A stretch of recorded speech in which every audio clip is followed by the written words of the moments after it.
రైట్కి నిన్న మేడిగడ దగ్గరికి వెళ్ళొచ్చాడు కదా. గంధమల్ల మూసీలకు కాళేశ్వరం జలాలే ఆధారం, విచారణ తర్వాత మీడియాలతో హరీష్, అనంతరం కేసీఆర్తో భేటీ. ఇప్పుడు మన ఇద్దరిది అయిపోయింది, మన ఈటెలది అయిపోయింది, హరీష్ది అయిపోయింది. మరి రేపేనా పెద్ద సారు కేసీఆర్ సార్ పోవాల్సింది రేపే కదా. మరి పోతాడా? నాకు పని ఉంది భయ్ నేను రానంటాడా, నాకు కుదరదు అంటాడా, ఏంది కథ చూడాలి రేపు. ఇదో ఈయన కూడా ఏం లేదండి, సింపుల్గా ఒకటే చెప్పాడు. సరే తమ్మిడిహట్టు వద్ద నీళ్లు లేకనే మేడిగడ్డకు వచ్చాను, మంత్రివర్గ ఆమోదంతోనే కాళేశ్వరం ప్రాజెక్టులో అన్ని నిర్మాణాలు, కమిషన్ బహిరంగ విచారణలో హరీష్ రావు. ఈయన కూడా ఏమంటాడంటే చివరికి ఏమీ లేదు, నాకేం తెలియదు, ఇంజనీర్లు ఏం చెప్తే అది చేశా అంటాడు ఈయన. ఇంజనీర్లు ఏమంటారు, ఎందుకు చేశారా అబ్బాయి అంటే మాకేం తెలియదు, గత ముఖ్యమంత్రి అప్పట్లో ఉన్న కేసీఆర్ చెప్పిండు మేము చేశామంటున్నారు. కేసీఆర్ని ఎందుకు చేశామంటే నన్ను అడుగుతావు అబ్బాయి, నేను అసలు ఈ ప్రాజెక్ట్ని ఎట్లా కట్టాను తెలుసా, నా బ్రెయిన్ని బయటికి తీసి పుట్టపర్తి సాయిబాబాలో కడిగి లోపల పెట్టి నాకున్న అపారమైన అనుభవం, జ్ఞానం, తెలివితేటలతో మోక్షగురు విశ్వేశ్వరయ్యకి నేను క్లాసులు చెప్పేటోడిని. నేను అంత తెలివితేటలతో గడితే ప్రాజెక్ట్ గురించి మీరు విచారం చేస్తారా, ఏమనుకుంటున్నారా భయ్ అసలు మీరు, నన్ను విచారం చేసే దమ్ము మీకుందా అని ఆయన అనుకుంటూ ఉండొచ్చు గ్యారంటీగా. సో రేపు మరోసారి రేపు విచారణకు హాజరు కావాలి కేసీఆర్. మరి ఈటెలు వెళ్ళొచ్చిండు, హరీష్ వెళ్ళొచ్చిండు, మరి రేపు కేసీఆర్ వెళ్తాడా, వీళ్ళందరూ వెళ్ళింది వచ్చిన దానికి భయపడ్డా? క్వశ్చన్ పేపర్ ఇప్పుడు ఈ పాటికి తెలిసిపోయి ఉంటారు కదా, వాళ్ళని ఏం క్వశ్చన్ అడిగారు, వీళ్ళని ఏం క్వశ్చన్ అడిగారో. సో ఆ క్వశ్చన్స్ మొత్తం మంచిగా రాసుకొని ప్రిపేర్ అయిపోతాడో చూడాలి మరి రేపు. రైట్. తుమ్మిడిహట్టు వద్ద నీళ్లు లేకనే మేడిగడ్డకు ప్రాజెక్టును మార్చాం, ప్రాజెక్టుల పునరాకృతి అప్పటి నుంచి సీఎం కేసీఆర్ మంత్రివర్గ ఉపసంఘాన్ని ఏర్పాటు చేశారు.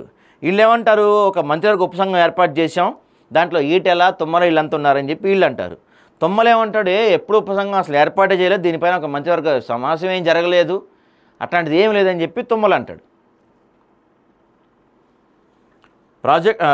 నివేదిక ఇచ్చిన తర్వాత కాళేశ్వరం ప్రాజెక్టు బ్యారేజీల నిర్మాణాలు జరిగాయి. ఈ ప్రాజెక్టులో అన్ని పనులకు మంత్రివర్గ ఆమోదం ఉంది. నీటిపారుదల శాఖ మాజీ మంత్రి బీఆర్ఎస్ ఎమ్మెల్యే హరీష్ రావు కాళేశ్వరం న్యాయ విచారణ కమిషనర్ పేర్కొన్నారు. కాళేశ్వరం ఎత్తిపోతల్లోని మేడిగడ్డ, అన్నారం, సుందిళ్ల బ్యారేజీల విచారణపై చేస్తున్న జస్టిస్ పీసీ ఘోష్ కమిషన్ ముందు సోమవారం ఆయన హాజరయ్యారు. అక్కడ ఏమేమి క్వశ్చన్స్ అడిగారు నేను చూద్దాం ఒకసారి. మనం చెప్తారుగా అంతా బయటకు వచ్చి. మరి ఈ సందర్భంగా హరీష్ రావు అంతా నిజమే చెప్తానంటూ ప్రమాణం చేసిన హరీష్ రావు పలు జీవోల్లో సిడబ్ల్యూసి, మహారాష్ట్ర ప్రభుత్వం, ఈఎన్సీలు, కమిటీలకు సంబంధించిన లేఖలు, కమిషనర్ ఆధారాలు అందజేశారు. హైదరాబాద్ బీఆర్కే భవన్లోని కమిషనర్ కార్యాలయంలో జరిగిన బహిరంగ విచారణలో 42 నిమిషాల పాటు హరీష్ రావును జస్టిస్ ఘోష్ విచారించారు. జీవో 655 ద్వారా ప్రభుత్వం ఏర్పాటు చేసిన మంత్రివర్గ ఉపసంఘ పాత్రను గురించి కమిషన్ ప్రశ్నించగా, ఉమ్మడి ఏపీలో నిర్మాణం చేపట్టిన ప్రాజెక్టులకు నీటి కేటాయింపుకు సంబంధించి సిడబ్ల్యూసి అనుమతులు అంతరాష్ట్ర సమస్యలు ఉన్నాయి. ఈ సమస్యలన్నిటిపై అధ్యయనానికి, ప్రాజెక్టుల పునరాకృతికి నన్ను చైర్మన్గా అప్పటి మంత్రులు ఈటెల, తుమ్మల నాగేశ్వరరావు సభ్యులతో మంత్రివర్గ ఉపసంఘం ఏర్పాటు చేశారని నేను చెప్తున్నారు. ఆయన ఏమంటారు, తుమ్మలు ఏమంటారు, అసలు మంత్రివర్గ ఉపసంఘం లాంటిది ఏమీ లేదు, అట్లాంటిది ఏమీ ఏర్పాటు చేయలేదు, అంతా అబద్ధం అని ఆయన చెప్తున్నారు. ఇంకేమడిగారు, 140 మీటర్ల స్థాయిలో నిర్మించుకోవాలన్న మహారాష్ట్ర. ఇది ఆల్రెడీ మొన్న ఆయన ఒక పవర్ పాయింట్ ప్రజెంటేషన్ పెట్టి చెప్పారు కదా. నీటిపారుదల శాఖలో నిబంధనలకు మార్చే అవకాశం కూడా ఉందంట. ప్రాజెక్టులు వేగంగా నిర్మించేందుకే కార్పొరేషన్ ఏర్పాటు చేశారు. ఇక మెయిన్ పాయింట్ ఏంటంటే సాంకేతికమైన నిర్ణయంతోనే అన్నారం, సుందిళ్ల స్థలాల మార్పు. కమిషన్లు గతంలో ఉన్న ఇంజనీర్లు అందరూ చాలామంది కూడా అసలు ఈ అన్నారం, సుందిళ్ల ప్రాంతాలు సేఫ్ ప్రాంతాలు కాదు, అక్కడ వద్దని చెప్పారు. బ్యారేజీల్లో పూర్తి స్థాయి సామర్థ్యం మేరకు నీటిని నింపాలని ఎవరు ఆదేశించారని, ప్రభుత్వం ఏమైనా ఆదేశాలు జారీ చేసిన అన్న కమిషన్ ప్రశ్నలకు ఇది సాంకేతికపరమైన అంశమని, ప్రభుత్వం నుంచి ఎవరూ ఆదేశాలు ఇవ్వలేదని హరీష్ రావు తెలిపారు. నీటి నిల్వ చేయాలని ఇంజనీర్లు నిర్ణయించారని ఆయన పేర్కొన్నారు. ఇక అన్నారం, సుందిళ్ల బ్యారేజ్ నిర్మాణాలకు గుత్తేదారులతో 2016లోనే ఒప్పందం కుదిరాక 2018లో ఫ్లడ్ బ్యాంకులు, వరద కాలువలు నిర్మించుకోవాలనుకోవటం ప్రణాళిక లోపం కాదా అని కమిషన్ ప్రశ్నించగా, ఈ పనుల నిర్వహణ బాధ్యత ఇంజనీర్లదని, ప్రభుత్వానిది కాదని ఆయన పేర్కొన్నారు. ఈయనేమో ఇట్లా అంటారు, ఇంజనీర్లు ఏమంటారు, అసలు మేము ఏమీ చేయలేదు, రూపాయి పని కూడా మమ్మల్ని చేయనివ్వలేదు, డిజైన్కి సంబంధించిన మార్పులు మొత్తం కేసీఆరే చేశారు, ఇంజనీర్లు చేయాల్సిన పని మొత్తం కేసీఆరే చేశారు, అసలు దీంట్లో మాకు ఎటువంటి సంబంధం లేదని చెప్పి వాళ్ళు చెప్తున్నారు. ఇక దీనిపై నీటిపారుదల శాఖ ఇంజనీర్ నిర్ణయిస్తారని చెప్పారు. అన్నారం నుంచి సుందిళ్లకు కాలువ దూరం తగ్గించడానికి, నీటి ఎత్తిపోతల హెడ్ను మార్చడానికి సుందిళ్ల బ్యారేజ్ నిర్మాణ ప్రాంతాన్ని మార్చామని, అదే తీరులో అన్నారం స్థలం కూడా మార్చామని తెలిపారు. దీనికి హైపవర్ కమిటీ ఆమోదం తెలిపిందన్నారు.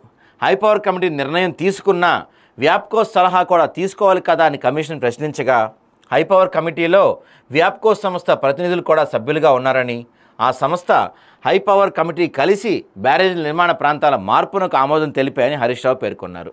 ఇక వ్యాప్కో సూచనల కన్నా ముందే ఈ మార్పులు చేశారన్న ప్రశ్నకు ఆ సంస్థల నుంచి లేఖ వచ్చాక మార్పు చేశామని తెలిపారు.